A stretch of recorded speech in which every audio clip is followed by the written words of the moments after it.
BX1 +. L'édito Fabrice Grosfilet. Ça me fait l'effet d'une douche froide. C'est l'expression employée par le Premier ministre Alexander De Croo vendredi lorsqu'il a annoncé en conférence de presse qu'il n'y aurait finalement aucun assouplissement. Les chiffres étaient trop mauvais.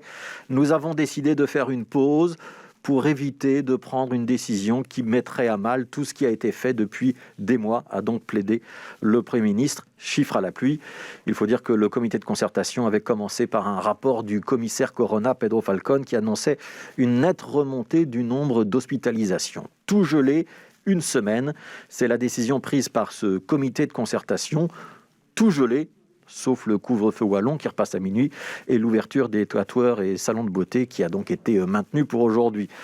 Les chiffres sont assez mauvais pour empêcher de reparler de la bulle de 1, de l'enseignement supérieur, de l'ORECA, de la culture, mais ils sont assez bons pour reporter de 2 heures un couvre-feu wallon alors que les rassemblements de fin de journée ont tendance à multiplier et ouvrir les salons de tatouage comme si c'était une activité indispensable. Bon, je précise que j'ai rien contre les tatoueurs.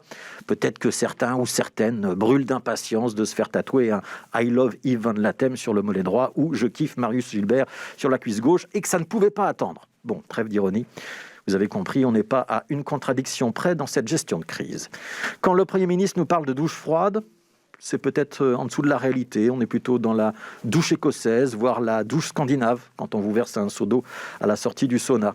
Douche groenlandaise pourrait être même plus appropriée, tant le contraste entre les espoirs d'assouplissement et la non-décision de vendredi ressemble à un volte-face. Alors je sais, les chiffres de contamination et d'hospitalisation sont mauvais. Et le premier objectif, c'est d'empêcher la saturation de nos hôpitaux. Mais j'ai peur que cette saturation risque de recevoir une volée de critiques, soit autant un danger qu'un dogme maintenant. Un dogme qui nous empêche de réfléchir et de faire des compromis intelligents, un moyen de couper court au débat et de ne surtout pas remettre en cause une série de décisions sur lesquelles on ne peut plus ou on ne veut plus revenir en arrière.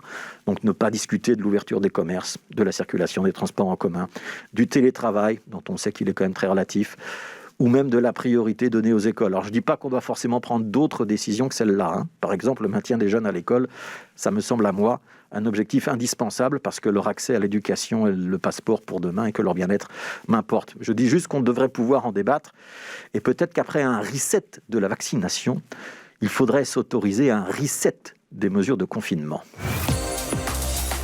Alors ce dialogue cadenassé, il devient insupportable quand on évoque la vaccination. Parce que oui, il y a beaucoup de choses à dire sur cette vaccination, sur les convocations qui ne partent pas ou qui n'arrivent pas, les personnes qui en reçoivent 2 sans être dans les critères, ou alors qu'elles sont déjà vaccinées, sur ces centres qui restent aux 3/4 vides. Et on apprend ce lundi que l'ouverture des nouveaux centres de vaccination à Bruxelles va être repoussée de plusieurs jours. C'est pas grave, puisque de toute façon, on n'a pas les doses.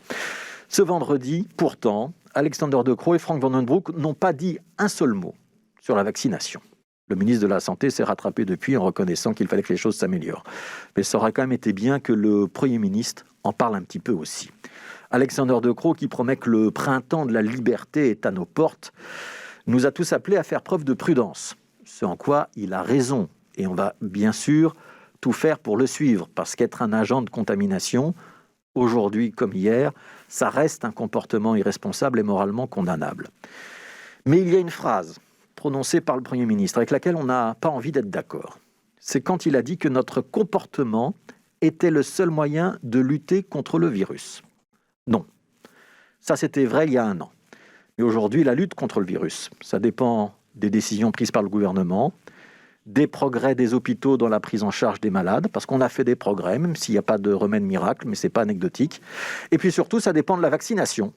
Ça ne dépend pas des citoyens, qui pour la majorité sont plutôt enclins à se faire vacciner. Ça dépend de la stratégie validée en conférence interministérielle de la santé, des décisions de Frank Van Den Broek et des décisions du comité de concertation, donc aussi du Premier ministre, des différents ministres de la Santé, de leur administration respective et de tous ceux qui sont chargés à un niveau ou l'autre de mettre ce système en place. Puis on peut même rajouter la Commission européenne. Alors nous, on peut encore faire un effort quelques semaines. Et honnêtement, on n'a pas vraiment le choix.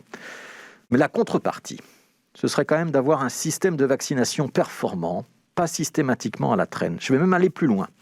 Un système de vaccination qui serait à la hauteur des sacrifices que nous, les citoyens, nous consentons depuis des mois pour l'instant, on en est assez loin.